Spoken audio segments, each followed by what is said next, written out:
नमस्कार, मैं हूं प्रणव और आप देख रहे हैं हमारा YouTube चैनल प्रणव क्लासेज।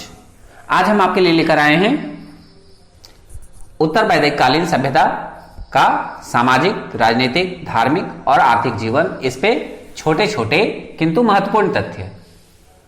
अगर आप हमारे चैनल के नए व्यूअर हैं या आपने हमारे चैनल को सब्सक्राइब नहीं किया है तो हमारे चैनल को आप सब्सक्राइब कर लीजिए, साथ ही साथ बेल आइकन को भी प्रेस कर दीजिए, जिससे आपके पास हमारे किसी भी नए वीडियो का नोटिफिकेशन पहुंचे सबसे पहले। हम अपने इस चैनल प्रणव क्लासेस पे आपके लिए लेकर आते हैं विभिन्न एक दिवसीय परीक्षाओं के लिए विस्तृत अध्ययन सामग्री, उनसे जुड़े हुए प्रश्न और उनके प्रैक्टिस सेट। हमारे चैनल पे वीडियो हर दिन सुबह 6 बजे और शाम 6 बजे अपलोड होते हैं। बीच में छोटे छोटे वीडियो कभी भी आ सकते हैं, तो जुड़े रहिए हमारे YouTube चैनल प्रणव क्लासेस के साथ। चलिए शुरू करते हैं हम आज का वीडियो। उत्तर वैदिक काल। शुरुआत में जब हमने बात की थी वैदिक काल को दो भागों में बांटा गया था।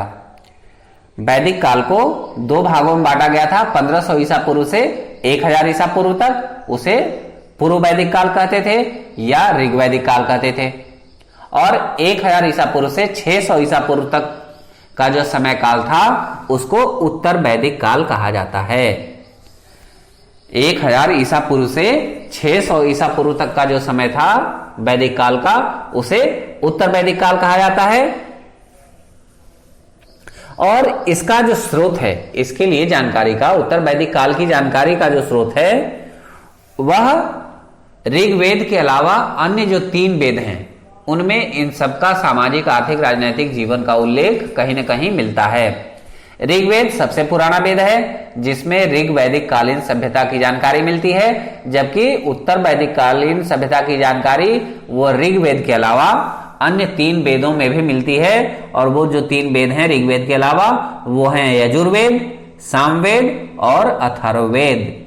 तो इस तरह कुल 4 वेद हैं। कुल 4 वेद कौन से?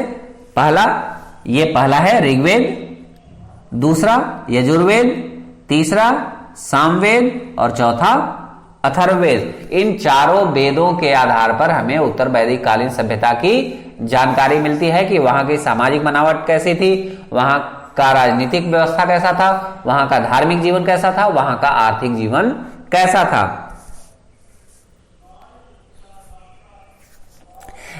उत्तर वैदिक काल के समय में आर्यों के साम्राज्य का विस्तार होने लगा था और इनका विस्तार पूर्व तथा दक्षिण पूर्व की ओर होने लगा था। यानी आर्य पंजाब से कुरुक्षेत्र अर्थात गंगा जमुना के दोआब में फैल गए थे। यानी उस समय जो ये सब सिंधु प्रदेश में रहते थे आर्य, वो वहां से निकलकर कुरुक्षेत्र और गंगा यमुना के दोआब में फैलने लगे थे। तो इस तरह आर्यों का सामाजिक विस्तार हो रहा था। और इस समय उत्तर वैदिक काल में जो उस समय कबीलाई स्थिति थी उसमें थोड़ा परिवर्तन हुआ था और आर्यों ने स्थायी जीवन व्यतीत करना प्रारंभ कर दिया था उत्तर वैदिक काल में। और पहले जो पशुपालन को अधिक महत्व देते थे उसकी जगह पे कृषि को अधिक महत्व मिलने लगा था। उत्तर वैदिक काल में जिस विस्तृत क्षेत्र पर आर्य निवास करने लगे थे, यानी जहां आकर आर्य रहने लगे थे, उसे आर्यावर्त की संज्ञा दी गई थी। आर्यों के रहने की भूमि, तो उस भूमि को आर्यावर्त कहा गया था जहां आकर आर्य निवास करने लगे थे। इस काल में चित्रित धूसर मृदभांड यानी मिट्टी का घड़ा और लोहा, इन 2 चीजों का सबसे ज्यादा प्रभाव पड़ा। उत्तर वैदिक काल में मृदभांड और लोहा, इन 2 चीजों का सबसे अधिक प्रभाव पड़ा है। इनकी जो राजनीतिक व्यवस्था थी वो ऐतरेय ब्राह्मण में वर्णित है। ऐतरेय ब्राह्मण यह एक पुस्तक है, धार्मिक पुस्तक है। ऐतरेय ब्राह्मण ये पुस्तक है, उसी में एक पुस्तक है ऐतरेय ब्राह्मण। तो ऐतरेय ब्राह्मण में उत्तर वैदिक काल की जो शासन प्रणाली थी वो इस तरह थी। जो पूर्व क्षेत्र थे उन्हें प्राची कहा जाता था और इनकी शासन व्यवस्था साम्राज्यवादी व्यवस्था थी और यहाँ का जो राजा होता था उसे सम्राट कहते थे। पूर्व क्षेत्र में साम्राज्य की व्यवस्था थी और उपाधि वहां के राजा को सम्राट कहा जाता था। जो पश्चिमी क्षेत्र के थे उन्हें प्रतीजी कहा जाता था और वहां की शासन प्रणाली ये स्वराज्य कहलाती थी और वहां के राजा की उपाधि स्वराट थी। जो उत्तर क्षेत्र में थे उन्हें उदीची भी कहा जाता था, उनके शासन को वैराज्य कहा जाता था और वहां के राजा की उपाधि विराट थी। जो दक्षिण का था वहां का शासन व्यवस्था उसे भोज्य कहा जाता था और वहां के राजा की उपाधि भोज थी। अभी इन सब की बात की है हमने ऋग वैदिक कालीन सभ्यता में भी, क्योंकि ऋग वैदिक कालीन सभ्यता का ही विकास धीरे धीरे होकर उत्तर वैदिक कालीन सभ्यता का विकास हुआ, तो उस समय ये सारी चीजें प्रारंभ होनी शुरू हो गई थी। और जो बीच का प्रदेश था, सेंट्रल एरिया था मध्य प्रदेश, उसे राज्य कहा जाता था और उसके शासक को राजा कहा जाता था। यही 5 अभी हमने बात की थी ऋग वैदिक काल में भी। यहां की जो सामाजिक संरचना थी उसमें स्त्रियों की स्थिति में गिरावट दर्ज की गई। पहले स्त्रियों को अधिक सम्मान दिया जाता था, उन्हें अधिक महत्व दिया जाता था, लेकिन उत्तर वैदिक काल में स्त्रियों की स्थिति में गिरावट आने लगी और महिलाओं पे कई तरह के प्रतिबंध लाद दिए गए। उनके पास जो स्वतंत्रता थी उस स्वतंत्रता को कम किया जाने लगा उत्तर वैदिक काल में। ऋग वैदिक काल तक महिलाओं को स्वतंत्रता थी कि वो सभा या समिति में हो सकती थी, लेकिन उत्तर वैदिक काल में महिलाओं को सभा की सदस्यता से वंचित कर दिया गया, यानी सभा में महिलाएं शामिल नहीं हो सकती थी उत्तर वैदिक काल में। इसके अलावा महिलाएं परिवार में तो सम्मानीय थी, धार्मिक कार्यों में भी भाग लेती थी, लेकिन बाद के जो वैदिक ग्रंथ हैं उनमें लड़कियों के जन्म को अच्छा नहीं माना जाने लगा। परिवार में महिलाओं को सम्मान था, धार्मिक कार्यों में भाग भी लेती थी, लेकिन उत्तर वैदिक काल के जो बाद के ग्रंथ हैं उनमें पुत्री के जन्म को अच्छा नहीं माना जाने लगा, यानी महिलाओं से भेदभाव की शुरुआत वहीं से हुई। समाज में अनेक धार्मिक श्रेणियों का उदय हो गया और यह जो पहले कर्म के आधार पर उनका समाज बटा हुआ था वह अब विभिन्न जातियों में बदलने लगा था। उत्तर वैदिक काल में जातियों में बंटने लगा था समाज और व्यवसाय अनुवांशिक होने लगे थे। पुराने जमाने में ऋग वैदिक काल में कर्म के आधार पे उन्हें बांटा गया था, जो उत्तर वैदिक काल में आकर अनुवांशिक होने लगे थे, यानी ब्राह्मण के घर जन्मा व्यक्ति ब्राह्मण का ही कार्य करेगा, क्षत्रिय के घर में जन्मा हुआ व्यक्ति क्षत्रिय का ही कार्य करने लगा था।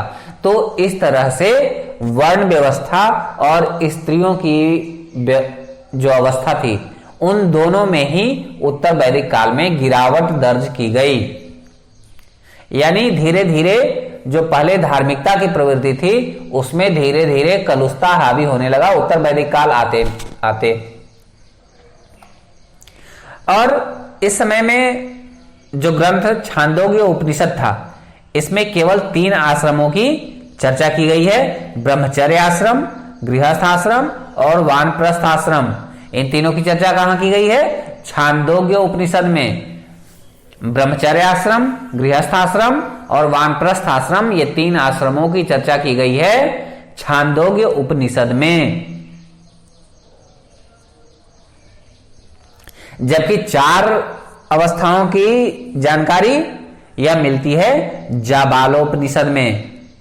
जाबालोपनिषद में 4 आश्रमों की जानकारी मिलती है, जिसमें एक संन्यास आश्रम भी है। तो कुल 4 आश्रम हैं, जिसमें जाबालोपनिषद में है ब्रह्मचर्य आश्रम, गृहस्थ आश्रम, वानप्रस्थ आश्रम और संन्यास आश्रम। जबकि छांदोग्य उपनिषद में 3 तरह के आश्रमों का वर्णन है, ब्रह्मचर्य आश्रम, गृहस्थ आश्रम और वानप्रस्थ आश्रम। यह बहुत ही इंपॉर्टेंट है परीक्षाओं के लिए। वहां के जो निवासी थे वो 25 वर्ष की अवस्था तक ब्रह्मचर्य आश्रम में रहते थे। उत्तर वैदिक काल में 25 वर्ष तक की अवस्था को ब्रह्मचर्य आश्रम की अवस्था माना जाता था और इस समय विद्यार्थी ये गुरुकुल में रहकर पढ़ाई करते थे। 25 वर्ष की अवस्था तक गुरुकुल में रहकर पढ़ाई करते थे और इसे ब्रह्मचर्य आश्रम कहा जाता था। 25 वर्ष से बाद की जो अवस्था थी उसे गृहस्थ आश्रम कहते थे। और गृहस्थ आश्रम में यह माना जाता था कि व्यक्ति के ऊपर 3 ऋण होते हैं, उन 3 ऋणों से मुक्ति करनी पड़ती है गृहस्थ आश्रम में रह के। वो 3 ऋण जो माने गए थे वो था देव ऋण, ऋषि ऋण और पितृ ऋण। उत्तर वैदिक काल में 3 तरह के ऋण माने जाते थे, देव ऋण, पितृ ऋण और ऋषि ऋण। ये माना जाता था कि जो लोग गृहस्थ आश्रम में रहते हैं उनके ऊपर ये 3 तरह के ऋण हैं और इन 3 तरह के ऋणों से मुक्ति पानी चाहिए गृहस्थ आश्रम में रह के।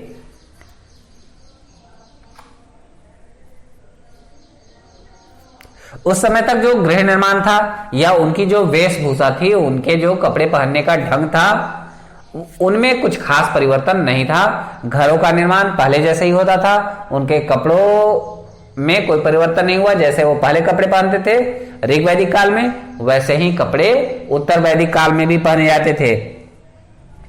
और इस काल में भी संगीत और नृत्य ये दोनों मनोरंजन के बहुत ही महत्वपूर्ण साधन माने जाते थे।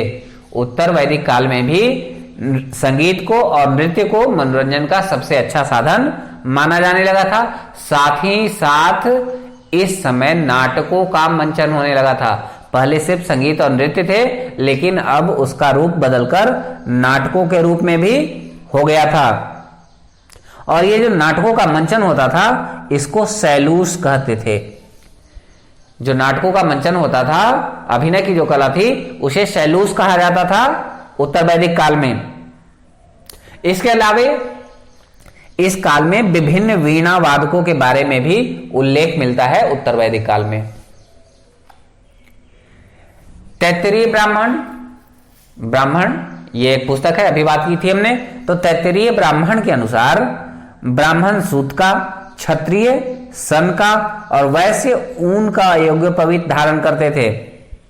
तैत्तिरीय ब्राह्मण में यह जिक्र किया गया है कि जो ब्राह्मण होंगे वो सूत का यज्ञोपवीत यानी जनेऊ, जिसे आज हम जनेऊ के रूप में कहते हैं, उसे यज्ञोपवीत भी कहा जाता है। तो तैत्तिरीय ब्राह्मण में यह उल्लेख किया गया है कि जो ब्राह्मण है वो सूत का यज्ञोपवीत धारण करेंगे, जो क्षत्रिय हैं वो सन का यज्ञोपवीत धारण करेंगे और जो वैश्य हैं वो उनका यज्ञोपवीत धारण करेंगे। इसके अलावा श्वेताश्वर नाम का उपनिषद यह रुद्र देवता यानी भगवान शिव को समर्पित है। श्वेताश्वर उपनिषद यह भगवान शिव को समर्पित है और इसमें उनका शिव के रूप में वर्णन मिलता है। जो अथर्ववेद है, अथर्ववेद में जो मवेशी थे, पशु थे, उनकी वृद्धि के लिए प्रार्थना की गई है। इसका सबसे बड़ा और सर्वाधिक लौह पुंज अतरंजी खेड़ा से मिला है। अथर्ववेद में मवेशियों की वृद्धि के लिए प्रार्थना की गई है। तत्कालीन पांचाल राज्य अपने दार्शनिक राजाओं और तत्वज्ञानी ब्राह्मणों को लेकर विख्यात था। पांचाल नरेश आपने सुना होगा महाभारत में। तो ये जो पांचाल राज्य था वह उत्तर वैदिक काल की देन है और यह अपने दार्शनिक राजाओं और तत्वज्ञानी ब्राह्मणों के लिए प्रसिद्ध था। यानी यहाँ के जो ब्राह्मण थे ये अपनी विद्वता के लिए काफी प्रसिद्ध थे और यहाँ के राजा भी प्रसिद्ध थे। इसके अलावा उत्तर वैदिक काल में व्रात्य और निषाद ये 2 अनार्य जातियों का भी वर्णन मिलता है। आर्य जातियां तो थी ही, उसके अलावा अनार्य जातियों में व्रात्य और निषाद नाम की 2 जातियों की चर्चा भी उत्तर वैदिक काल के पुस्तकों में मिलती है। और चूंकि वे वैदिक संस्कृति का पालन नहीं करते थे इसलिए उन्हें अनार्य कहा गया। जो वैदिक संस्कृति का पालन करते थे वो आर्य थे, जो वैदिक संस्कृति का पालन नहीं करते थे वे अनार्य थे।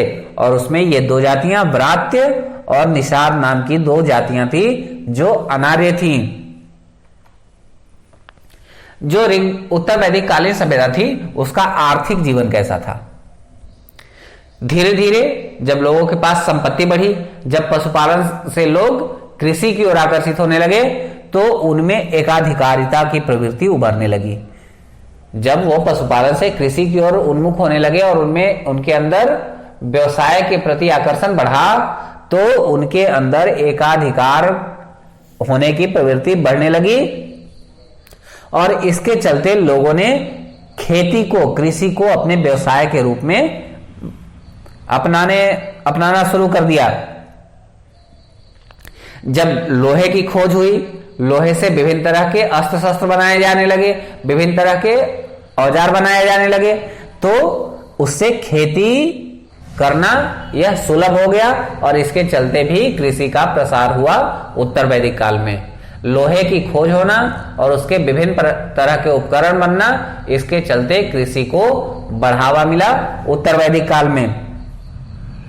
इसके अलावा वैदिक काल में निष्क और शतमान नाम के सिक्कों की चर्चा मिलती है। निष्क और शतमान यह व्यापार के लिए सिक्के थे उत्तर वैदिक काल के। इसके अलावा जो व्यवसाय करने वाले लोग थे उनके वणिक संघ भी प्रकाश में आए। उत्तर वैदिक काल में वणिक संगठन भी बनाए गए, उनमें गण और श्रेष्ठिन ये दोनों अस्तित्व में आए।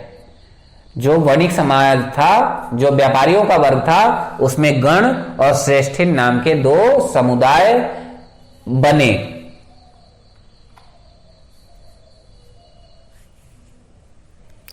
उस समय जो व्यापार होता था तो वहां जो बाट यूज किए जाते थे उनकी मूल इकाई कृष्णल थी। जो बाट इस्तेमाल किए जाते थे तौल के लिए उसकी इकाई थी कृष्णल। इसके अलावा रत्तिका और गुंजा भी तौल की इकाई थी। जैसे आजकल हम यूज करते हैं क्विंटल, किलो, ग्राम, इस तरह उस समय जो बाट की इकाई थी वो कृष्णल थी। इसके अलावा रत्तिका और गुंजा भी तौल की इकाई थी। क्योंकि उस समय तक लोहे का खोज हो चुका था, उत्तर वैदिक काल में लोहे का खोज हो चुका था, तो उस समय तक रथ का निर्माण, धनुष बनाने वाले और वस्त्र निर्माण से शासकों को राजकीय करों की प्राप्ति होने लगी थी। यानी जो लोग रथ का निर्माण करते थे या धनुष बनाने वाले लोग थे या कपड़े का निर्माण करने वाले लोग थे, उन सबों से सरकार ने कर वसूलना शुरू कर दिया था और इस तरह से कर व्यवस्था शुरू हुई उत्तर वैदिक काल में। इसके अलावा वाणिज्य में विस्तार के कारण, चूंकि उस समय तक व्यापार में विस्तार होने लगा था, कृषि में भी विस्तार हुआ और व्यापार में भी विस्तार हुआ, तो वैश्यों को भी महत्व दिया जाने लगा। उसके पहले जब ऋग वैदिक काल था तो उस समय ब्राह्मणों को और क्षत्रियों को ज्यादा महत्व दिया जाता था, लेकिन जैसे जैसे व्यवसाय का विस्तार होने लगा तो वैश्यों को भी महत्व मिलने लगा। इसके अलावा कृषि से जुड़े हुए जो कार्य थे, जैसे जुताई, बुआई, कटाई तथा मड़ाई। बुआई, जुताई, बुआई, कटाई और मड़ाई, इन चारों क्रियाओं का उल्लेख शतपथ ब्राह्मण नाम की पुस्तक में है। खेती में जो हम चार कार्य करते हैं, सबसे पहले जुताई, फिर उसमें पौधे बोते हैं तो वो बुआई, फिर फसल पूरा होने पे उसे काटते हैं तो कटाई और कटाई के बाद उससे जो अनाज निकालने की प्रक्रिया है वो है मड़ाई। तो इन चार प्रक्रियाओं का उल्लेख यह शतपथ ब्राह्मण में मिला है। और यह तो हमने पहले ही चर्चा कर ली है कि कृषि में जो हल यूज होता था उसे सीर कहा जाता था। जो हल यूज होता था कृषि कार्य में उसे सीर कहा जाता था। इसके अलावा मिट्टी के बर्तन बनाने की कला भी विकसित हुई। उत्तर वैदिक काल में मिट्टी के बर्तन बनाने की कला विकसित हुई, जिन्हें चित्रित धूसर मृदभांड या पेंटेड ग्रे वेयर या पीजीडब्ल्यू कहा जाता है। पेंटेड ग्रे वेयर या आधुनिक शब्द है जो उसके लिए यूज होता है। उस समय चित्रित धूसर मृदभांड के रूप में इनका प्रयोग होता था। इसे आज के जमाने में हम पेंटेड ग्रे वेयर या पीजीडब्ल्यू कहते हैं। यह काफी महत्वपूर्ण प्रश्न है, ध्यान दीजिए इस पे।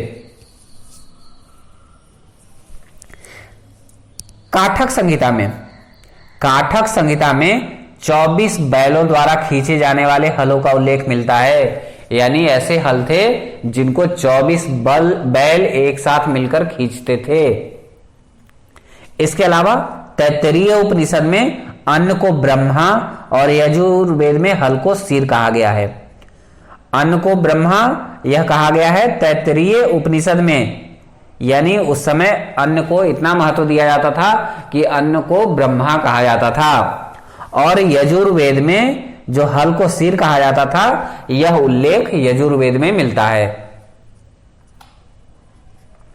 जो ऋग्वैदिक काल के बाद उत्तर वैदिक काल था, वहां की राजनीतिक व्यवस्था के अंतर्गत जो पहले वंशानुगत नहीं था, पहले जो राजा का पद था वो वंशानुगत नहीं था, लेकिन उत्तर वैदिक काल में यह प्रथा धीरे धीरे समाप्त होने लगी और राजा का पद वंशानुगत होने लगा। देखिए, बिल्कुल विरोधाभासी बातें हो रही हैं। ऋग्वैदिक काल और उत्तर वैदिक काल में जो चीजें वहां नहीं थी वो यहां आकर होने लगी थी। राजा का पद वहां चुना जाता था, जबकि उत्तर वैदिक काल में राजा का पद वंशानुगत होने लगा। और जो जितने भी कबीले थे, जितने भी ऋग्वैदिक काल के कबीले थे, वो सब जनपद का रूप लेने लगे थे। इसके अलावा सभा और समिति जैसी संस्थाओं का नियंत्रण कम हो गया था। ऋग्वैदिक काल में सभा और समिति ये दोनों बहुत प्रभावी संस्थाएं थी, जबकि उत्तर वैदिक काल में इन सब की स्थिति कमजोर पड़ने लगी थी, इनका नियंत्रण कम होने लगा था। और चूंकि राजा का पद या वंशानुगत होने लगा था, इसलिए राजा या राजन ये अधिक शक्ति संपन्न होने लगे थे। वंशानुगत जब होने लगा तो राजा ये अधिक शक्ति संपन्न होने लगे। उत्तर वैदिक काल में अनेक दार्शनिक राजा सत्तारूढ़ हुए, जिनमें विदेह के जनक, कैकेय के अशोपति, काशी के अजातशत्रु और पांचाल के प्रवाहन जाबाली, ये सभी उत्तर वैदिक काल के शासक थे, जिसमें सबसे प्रमुख हैं विदेह के जनक। विदेह के जनक यानी सीता के पिता, विदेह के राजा जनक, कैकेय देश के अशोपति, काशी के अजातशत्रु और पांचाल के प्रवाहन जाबाली, ये सभी बहुत ही महत्वपूर्ण राजा थे जो काफी विख्यात रहे हैं।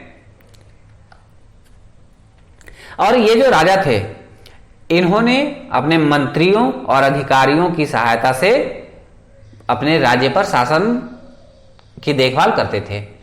सभी राजा अपने पूरे शासन व्यवस्था में अपने अधिकारियों की सहायता से और मंत्रियों की सहायता से शासन का देखभाल करते थे, और ये सारे अधिकारी वर्ग को रत्निन कहा जाता था।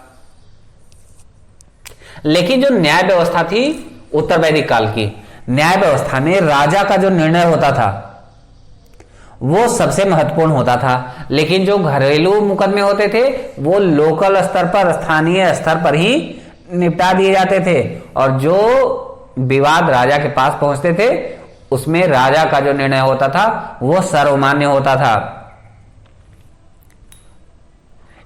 इस काल में, उत्तर वैदिक काल में, कई नए अधिकारी वर्ग सामने आए, जिसमें संग्रहित, भागदुग, सुत गोवित कर्तन, ये सभी शामिल हैं। इसके अलावा उत्तर वैदिक काल में शासन तथा पुलिस व्यवस्था सामने आई। ऋग्वेद काल में स्थानीय सेना नहीं थी, लेकिन उत्तर वैदिक काल में धीरे धीरे राजाओं ने स्थायी सेना रखना प्रारंभ कर दिया और पुलिस की व्यवस्था करने लगे। उत्तर वैदिक काल के जो अधिकारी वर्ग थे वो ये हैं राजा का सलाहकार, ये कार्य था राजा को सलाह देना। इस अधिकारी को कहा जाता था पुरोहित, और जो राजा का उत्तराधिकारी होता था उसे कहा जाता था युवराज। जो राजा का रथवाहक होता था या सारथी होता था उसे कहा जाता था सूत। जो राज्य का कोषाध्यक्ष होता था उसे कहते थे संग्रहित। जो कर का संग्रह करने वाले होते थे उन्हें कहा जाता था भागदुग। ये भागदुग, इनका वर्णन उत्तर वैदिक काल में ही है। जो जुए का निरीक्षक थे उन्हें अक्षवाप कहा जाता था, यानी उस समय तक जुओं का प्रारंभ हो गया था। ऋग वैदिक काल में जुए नहीं थे, लेकिन उत्तर वैदिक काल में जुए का प्रारंभ हो गया था। आखेट में जो राजा के साथी होते थे, यानी जो शिकार करते समय राजा के साथ जाते थे, उन्हें गोवी कर्तन कहा जाता था। यह भी उत्तर वैदिक काल की देन है। इसके अलावा दूत, इन्हें पालागल कहा जाता था। गांव का प्रशासक या गांव का जो प्रधान होता था, ये जैसे ऋग वैदिक काल में ग्रामणी होता था, वैसे ही उत्तर वैदिक काल में भी ग्रामणी ही था। सेना का जो प्रधान होता था उसे सेनानी, यह ऋग वैदिक काल में भी कहते थे, उत्तर वैदिक काल में भी कहते थे। जो पुलिस अधिकारी होते थे उन्हें जीवग्रीव कहते थे। पुलिस अधिकारियों को जीवग्रीव कहा जाता था। और जो न्यायाधीश होते थे उन्हें ग्राम्यवादीन कहा जाता था। तो ये पूरा उत्तर वैदिक काल का अधिकारी वर्ग था, जिसमें गोवीकर्तन और भागदुग, ये दो नए, और अक्षवाप, ये तीन नए अधिकारी शामिल हुए जो ऋग वैदिक कालीन सभ्यता में नहीं थे। अब धार्मिक जीवन कैसा था उत्तर वैदिक काल में? ऋग वैदिक काल में व्यक्ति का जो धार्मिक जीवन था वह, उसका उद्देश्य था मोक्ष की प्राप्ति। लेकिन धीरे धीरे कई तरह के कर्मकांड शामिल होते गए उत्तर वैदिक धार्मिक जीवन में। यज्ञ और बलि, यह उत्तर वैदिक काल में सबसे ज्यादा पॉपुलर हो गया। सबसे ज्यादा इस पर जोर दिया जाने लगा, विभिन्न तरह के यज्ञों पे और बलि पे। इसके अलावा अन्य कई तरह के कर्मकांड प्रारंभ हुए उत्तर वैदिक काल में, और पुरोहितों की भूमिका इसके लिए बहुत ही महत्वपूर्ण हो गई। यानी उत्तर वैदिक काल में पुरोहितों को सबसे ज्यादा सम्मान दिया जाने लगा। इस काल में इंद्र की जगह पे प्रजापति सर्वाधिक महत्वपूर्ण देवता हो गए। ऋग वैदिक काल में इंद्र सबसे बड़े देवता माने जाते थे, लेकिन उत्तर वैदिक काल में इंद्र की जगह पर प्रजापति ये सबसे महत्वपूर्ण देवता हो गए। और भगवान विष्णु को मनुष्य जाति के दुख को अंत करने वाला माना जाने लगा। इसके अलावा उत्तर वैदिक काल में विभिन्न तरह के कर्मकांड और अंधविश्वासों का विस्तार होने लगा। और जब धार्मिक कर्मकांड और अंधविश्वास बढ़े तो जादू टोना और भूत पिशाचों पर विश्वास भी बढ़ गया। यानी उत्तर वैदिक काल में कर्मकांड और विभिन्न तरह के अंधविश्वास, जादू टोना और भूत पिशाच की मान्यता, इन सबको स्थान मिलने लगा समाज में। और उत्तर वैदिक काल में ये जो प्रजापिता को सर्वाधिक महत्वपूर्ण देवता माना गया था, इन्हें देवकुल में सृष्टि का निर्माता कहा गया था। यह प्रजापति ब्रह्मा को कहा जाता है। प्रजापति यह ब्रह्मा के लिए प्रयोग में लाया जाता है, और ब्रह्मा को सृष्टि का रचयिता माना जाने लगा, और उन्हें सर्वोच्च स्थान दे दिया गया उत्तर वैदिक काल में। इसी काल में बहुदेववाद, वासुदेव संप्रदाय और षट दर्शनों का बीजारोपण हुआ। यानी इसी काल में, उत्तर वैदिक काल में, बहुदेववाद यानी अनेक तरह के देवताओं की पूजा, इसकी शुरुआत हुई। इसके अलावा वासुदेव संप्रदाय और षट दर्शनों का बीजारोपण हुआ। यानी इसी समय वासुदेव संप्रदाय का जन्म हुआ और षट दर्शनों का भी जन्म हुआ। पूषण, ये जो पूषण थे, इन्हें शूद्रों के देवता के रूप में ख्याति मिली। और ये जो पूषण थे वो ऋग वैदिक काल में, ध्यान रखिए, ऋग वैदिक काल में पूषण ये पशुओं के देवता थे, लेकिन उत्तर वैदिक काल आते आते पूषण को शूद्रों का देवता माने जाने लगा।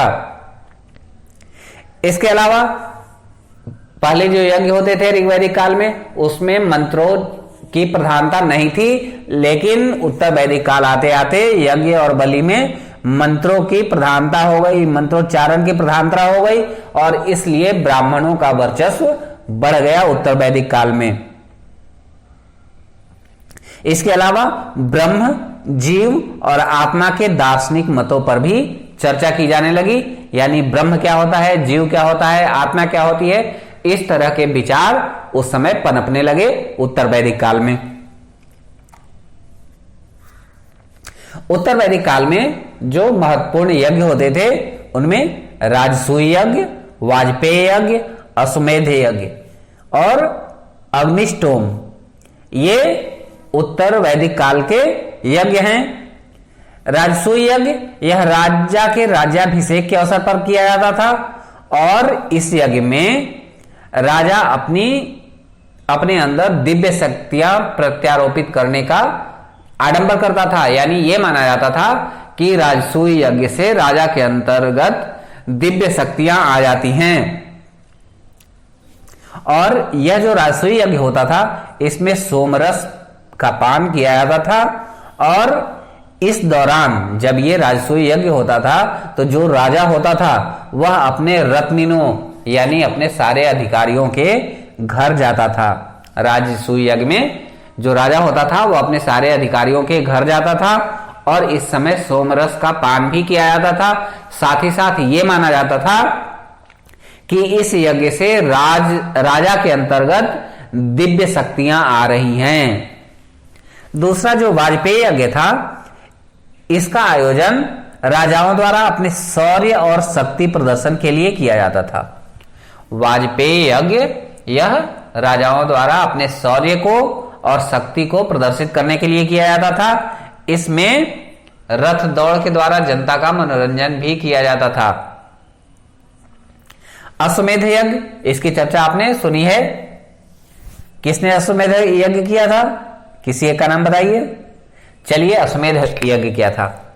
अश्वमेध यज्ञ यह साम्राज्य के विस्तार की नीति थी। साम्राज्य के विस्तार के लिए और अपने पड़ोसी राजाओं को चुनौती देने के लिए यह यज्ञ आयोजित किया जाता था। अश्वमेध यज्ञ यह पड़ोसी राजाओं को चुनौती देने के लिए और अपने राज्य विस्तार के लिए किया जाता था। इसमें घोड़ा राजा का प्रभुत्व का प्रतीक माना जाता था। अश्वमेध यज्ञ में यज्ञ के बाद एक घोड़ा छोड़ा जाता था, और वह घोड़ा राजा का शक्ति का प्रतीक माना जाता था, और जहां तक वो घोड़ा जाता था यह मान लिया जाता था कि वहां तक उस राजा का शासन होगा, और अगर किसी ने विरोध किया तो फिर युद्ध होते थे।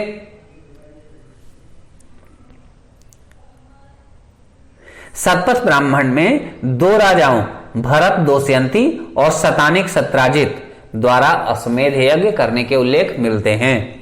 सतपथ ब्राह्मण में भरत दोष्यंती और शतानिक सत्राजित द्वारा अश्वमेध यज्ञ करने के उल्लेख मिलते हैं। इसके अलावा अग्निष्टोम जो था यह पशु बलि प्रणाली का मूल था। किसी भी यज्ञ में पशुओं की जो बलि होती थी वह अग्निष्टोम उसका मूल था, और अग्निदेव को प्रसन्न करने के लिए अग्निष्टोम यज्ञ का आयोजन होता था। इसके अलावा 5 तरह के महायज्ञ ये प्रचलित थे उत्तर वैदिक कालीन समाज में। ये 5 जो महायज्ञ थे, ब्रह्म यज्ञ यह पठन पाठन या ऋषियों के प्रति कृतज्ञता व्यक्त करने के लिए आयोजित किए जाते थे। देव यज्ञ यह हवन द्वारा देवताओं की पूजा अर्चना के लिए किए जाते थे। पितृयज्ञ यह पितरों का तर्पण करने के लिए, यानी जो पुरखे मृत होते थे उनको मुक्ति के लिए पितृयज्ञ किए जाते थे। नृयज्ञ या मनुष्य यज्ञ यह अतिथि सत्कार द्वारा किया जाता था, और भूत यज्ञ या बलि यह चींटियों और पक्षियों को भोजन देने के लिए किया जाता था। तो जो 5 महायज्ञ प्रचलित थे उत्तर वैदिक काल में वो थे ब्रह्म यज्ञ, देव यज्ञ, पितृयज्ञ, नृयज्ञ या मनुष्य यज्ञ और भूत यज्ञ या बलि। ये काफी इंपॉर्टेंट हैं, किसी भी कॉम्पिटिटिव एग्जाम में पूछे जा सकते हैं, तो याद कर लीजिएगा इन्हें। हमारे YouTube चैनल प्रणव क्लासेस देखने के लिए आपका बहुत बहुत धन्यवाद। अभी हम आपके लिए लेकर आए थे उत्तर वैदिक कालीन समाज में उनका सामाजिक जीवन, राजनीतिक जीवन, आर्थिक जीवन और धार्मिक जीवन। कुल मिलाकर ऋग वैदिक काल में जो सात्विकता थी वह धीरे धीरे कलुषता में परिवर्तित होने लगी उत्तर वैदिक काल में।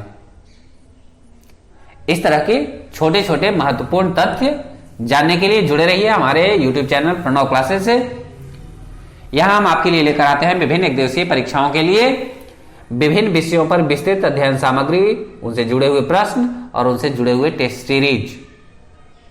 अगर आपने हमारा चैनल सब्सक्राइब नहीं किया है तो इसे सब्सक्राइब कर लीजिए और बेल आइकन को भी प्रेस कर दीजिए ताकि हमारे किसी भी वीडियो का सबसे पहले नोटिफिकेशन पहुंचे आप तक।